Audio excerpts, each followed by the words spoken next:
Channel ప్రేక్షకులకు అందరికీ నమస్కారం.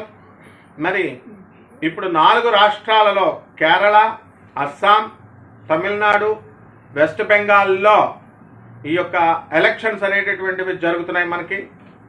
మరి ఎలక్షన్లో మనము ఎవరు జ్యోతిషపరంగా ఆస్ట్రాలజికల్గా ఎవరు గెలవడానికి అవకాశాలు ఉన్నాయి అనేటటువంటి విషయం మీద ప్రొఫెసర్ డాక్టర్ ముల్లపూడి సత్యనారాయణమూర్తి నేను నా విశ్లేషణ అందిస్తున్నాను. ముందు మనకి పశ్చిమ బెంగాల్ని మనం తీసుకున్నట్లయితే పశ్చిమ బెంగాల్లో మొత్తము 294 సీట్లు ఉన్నాయండి.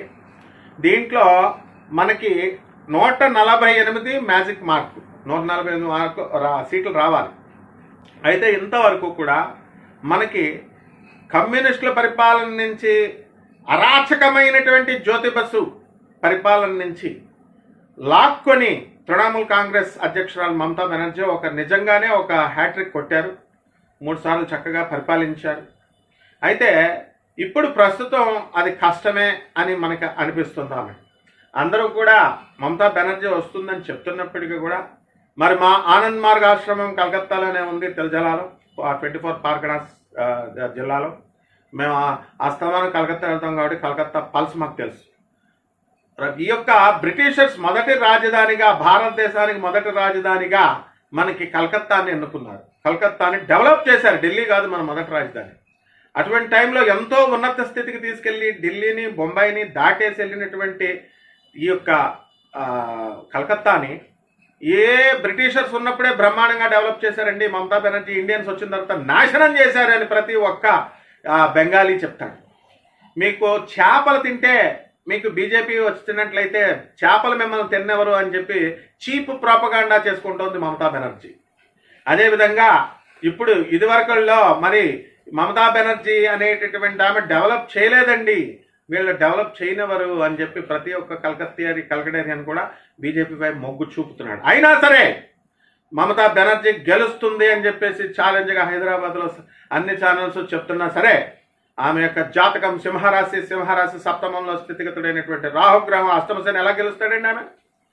అందువల్ల ఓటర్ల లిస్టులో కూడా ఒక దగ్గరగా 1 కోటి మంది ఓటర్లని లిస్టులో నుంచి తీసేశారని చెప్పి భయపడింది. పహల్గామ్ లాంటి దాడి జరుగుతుందని చెప్పి ఆమె ప్రచారం చేసుకుంది. ఈ నెల ఏప్రిల్ 23, 29లో 2 దఫాలుగా జరుగుతున్నటువంటి ఎలక్షన్లో మమతా బెనర్జీ ఓడిపోవడం ఖాయం. ఈ యొక్క ప్రభుత్వం, మన బీజేపీ ప్రభుత్వం రావడం ఖాయం. ఇక్కడ టీఎంసీ 140 నుంచి 160 సీట్లు రావడానికి అవకాశాలు ఉన్నాయి. అలాగే బీజేపీ పార్టీ మరి 130 నుంచి 150 రావడానికి అవకాశాలు ఉన్నాయి. అదేవిధంగా ఇతర పార్టీలు 8 నుంచి 16 రావడానికి అవకాశాలు ఉన్నాయి. సర్వేలు కూడా ఇంచుమించుగా అలాగే చెప్తున్నాయి. మరి మనం ఈ యొక్క తమిళనాడులో మనం తీసుకున్నప్పుడు ఇది పెద్ద ఛాలెంజ్గా చెప్పాలి. మనందరం కూడా తమిళనాడులో మనం మద్రాస్ మన అంతకుముందు రాజధాని కాబట్టి మనకి తమిళనాడు పక్కనే నైబరింగ్ స్టేట్ కాబట్టి మనకు ఇంట్రెస్ట్ ఎక్కువగా ఉంటుంది. మరి స్టాలిన్ ఈ యొక్క ద్రవిడియన్ సిద్ధాంతాలను తీసుకొస్తూ మరి ఆయన రాముడు లేడంటూ రాముడి మీద సెటైర్లు వేసినటువంటి వాడి కొడుకు కూడా, ఇద్దరు కూడా ముఖ్యమంత్రి అయినప్పటికీ కూడా వాళ్ళ స్థాయి గౌరవాన్ని నిలబెట్టుకోకుండా శ్రీరామచంద్ర ప్రభువునే కించపరిచినటువంటి విధానంలో వెళ్ళారు వాళ్ళు. అందుకనే ఇప్పుడు పతనం తప్పదు వాళ్ళకి. ఇప్పుడున్నటువంటి అన్నా డిఎంకేలో సరైనటువంటి నాయకులు లేరు. ఇప్పుడు జయలలిత ఉండగా భయపడేవారు. తమిళనాడు పల్స్ ఎలా ఉంటుందండి? ఒక 5 సంవత్సరాలు కరుణానిధికి డిఎంకేకి వేస్తే నెక్స్ట్ 5 సంవత్సరాలు కరుణానిధి బ్రహ్మాండంగా పరిపాలన చేసినప్పటికీ కూడా తీసి పడేస్తారు. అంతే, వాళ్ళకి వేసేది లేదు. నెక్స్ట్ అన్నా డిఎంకేకి జయలలితకి వేస్తారు. మళ్ళీ 5 సంవత్సరాలు అన్నా డిఎంకే జయలలిత అంత బ్రహ్మాండంగా చేసినప్పటికీ ఈమెను కూడా తీసి పడేసి మళ్ళీ ఈ యొక్క డిఎంకేకి వేస్తారు. ఇది పద్ధతి. అటువంటి పద్ధతిని అనుసరిస్తూ ఇప్పుడు స్టాలిన్కి ఇచ్చారు మొన్న. మరి ఎట్టి పరిస్థితుల్లో కూడా ఇప్పుడు స్టాలిన్ని తీసి పడేసి ఇక్కడ మనకి అక్కడ ఉన్నటువంటి సీట్లు 230, డిఎంకే ప్లస్కి మరి 102 నుంచి 115 రావడానికి అవకాశాలు ఉన్నాయి. అయితే అక్కడ ఉన్నటువంటి అన్నా డిఎంకే మన బీజేపీతో కలిసి ఎన్డీఏగా ఏర్పడి 107 నుంచి 120 కైవసం చేసుకోవడానికి అవకాశాలు ఉన్నాయి. అదేవిధంగా ఇప్పుడు టీవీకే పార్టీ మన విజయ్ తలపతిని మనం కనుక తీసుకుంటే 5 నుంచి 12 సీట్లు రావడానికి అవకాశాలు ఉన్నాయి. అదేవిధంగా ఇతరులు 1 నుంచి 6 అవకాశాలు ఉన్నాయి. అలాగే మనకి ఈ యొక్క తమిళనాడు సాంప్రదాయంలో ఒకటి ఉంది మనకి. దీనికి ఏంటంటే డిఎంకేకి మనం ఈ యొక్క 40% ఓట్లు మనకి ఎన్డీఏ సాధించడానికి 38% ఓట్లు మరి అన్నా డిఎంకే సాధించడానికి, అలాగే 16% ఓట్లు టీవీకే సాధించడానికి అవకాశాలు ఉన్నాయి. అక్కడ మనకి ఈ యొక్క 2021 అసెంబ్లీ ఎలక్షన్లు కనుక తీసుకుంటే డిఎంకే కూటమికి 158, అన్నా డిఎంకే కూటమికి 67, అలాగే 230 స్థానాల అసెంబ్లీలో మ్యాజిక్ మార్క్ 116. ఈసారి ఎట్టి పరిస్థితుల్లో కూడా మనకి ఈ యొక్క అన్నా డిఎంకే మరి ఆ పార్టీ బీజేపీ కొయిలేషన్తో గవర్నమెంట్ చేయడం అనేటటువంటిది కంపల్సరీ అవకాశం ఉంది. ఇకపోతే మనం జ్యోతిష పరంగా కూడా విజయ దళపతిని కనుక జాతకాన్ని తీసుకుంటే మనకి అతనిది కన్యా లగ్నము, మరి దాని నుంచి రాహువు తృతీయ స్థితిగతుడై ఆనాడు నందమూరి తారక రామారావు గారు ఏ విధంగా అయితే పార్టీ పెట్టినప్పుడు గ్రహస్థితి మండలాధిపత్యాన్ని రాహు ఇచ్చాడో అదేవిధంగా అంత గొప్ప అవకాశం విజయ్కి ఎప్పటికైనా ఉంది. మరి ఎంజీఆర్ గారి నుంచి జయలలిత గారు ఎలాగైతే పార్టీ ఆధిపత్యాన్ని లాక్కొని అన్నా డిఎంకేకి మరి తీసుకున్నారో అదేవిధంగా త్రిష కూడా రానున్న కాలంలో మరి మరో జయలలిత తమిళనాడులో కాబోయేటటువంటి అవకాశాలు ఉన్నాయి. నిజంగా విజయ్ తలపతి కంటే కూడా మరి త్రిష యొక్క జాతకం బ్రహ్మాండంగా ఉంది. మరి త్రిష జాతకం కనుక మనం తీసుకుంటే కర్కాటక లగ్నము, సప్తమంలో ఉన్నటువంటి చంద్రుడు మరి ఈ యొక్క లగ్నాన్ని చూస్తూ ఆమెకి రాజ్యస్థితిగతుడైనటువంటి స్వక్షత్రగతుడైనటువంటి కుజుడు ఉచ్చ రవితో మేషరాశిలో ఉండడం కారణంగా ఆమె ఏ నాటికైనా సరే తమిళనాడుని ఏలుతుంది. ఇప్పుడు ఈ ఎలక్షన్లో కాదు కాబట్టి లాభంలో ఉన్నటువంటి బుధుడు, వ్యయంలో ఉన్నటువంటి రాహు శుక్రులు, ఆ గ్రహబలం వల్ల సినిమా యాక్ట్రెస్ గా ఆమె తమిళ అండ్ తెలుగు ఫిల్మ్స్ లో బ్రహ్మాండమైనటువంటి ప్రిన్సెస్ గా ఎదిగిపోయింది. 1999లో మిస్ చెన్నై పేజియంట్ గా క్వీన్ ఆఫ్ సౌత్ ఇండియా పేరు తెచ్చుకుంది. 5 ఫిల్మ్ ఫేర్ అవార్డ్స్ వచ్చినాయి ఆమెకి సౌత్ లో. అలాగే ఒక తమిళనాడు స్టేట్ ఫిల్మ్ అవార్డు వచ్చింది. మరి 8 SIIMA సీమా అవార్డ్స్ అనేటటువంటి వాళ్ళు సంపాదించుకున్నారు. ఇకపోతే మనకి ఈ యొక్క విజయ్ తలపతిని మనం కనుక తీసుకున్నప్పుడు మనకి ఈ యొక్క చంద్ర కుజులు ఇద్దరు కూడా ఆయనకి లాభంలో ఉండడం, మరి నేచపట్టినటువంటి కుజుడు స్వక్షత్రగతుడైనటువంటి చంద్రుడితో కలవడం వల్ల నేచరాజు భంగయోగం అనేటటువంటి జరిగింది. కాబట్టి ఎట్టి పరిస్థితుల్లో అతను గెలవడం అనేటటువంటిది ఖాయం ఈ సంవత్సరం. మరి అదేవిధంగా ఈ యొక్క రాజ్యస్థితిగతుడైనటువంటి రవి బుధ శని గ్రహాల ప్రభావంలో కొంచెం సీట్లు తక్కువ వచ్చినప్పటికీ కూడా మనకి ఇప్పుడు జరుగుతున్నటువంటి దశ తంది శుక్రమహాదశ 2013 నుంచి 2033 వరకు శుక్రమహాదశ జరుగుతోంది.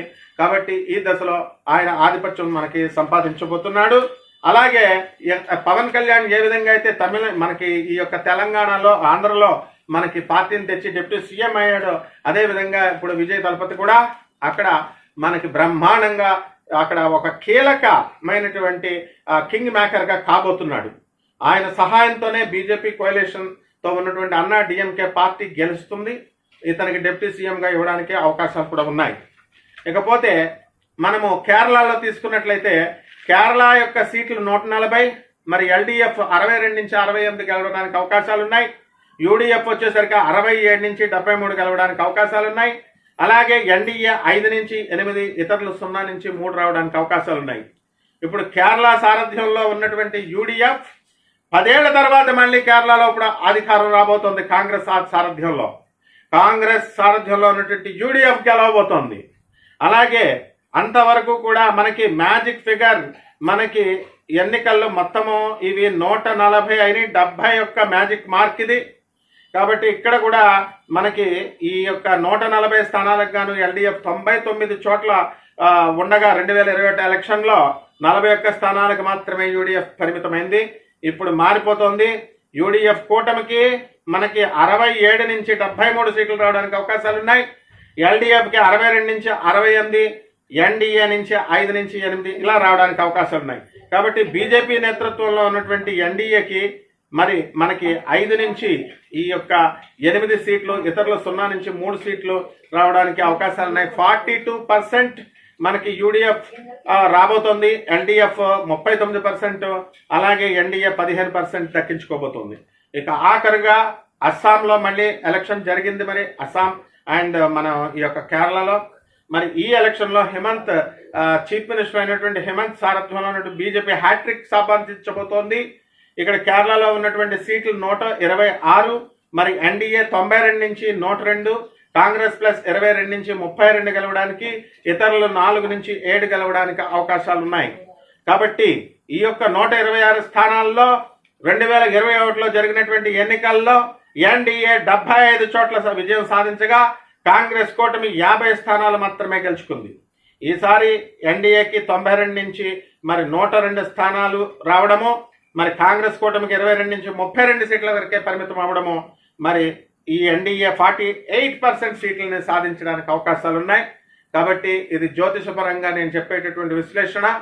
మరి దీన్ని బట్టి మనం చూద్దాం డెస్టినీ ఎవరికి ఫేవర్ చేస్తుందో. శుభమస్తు.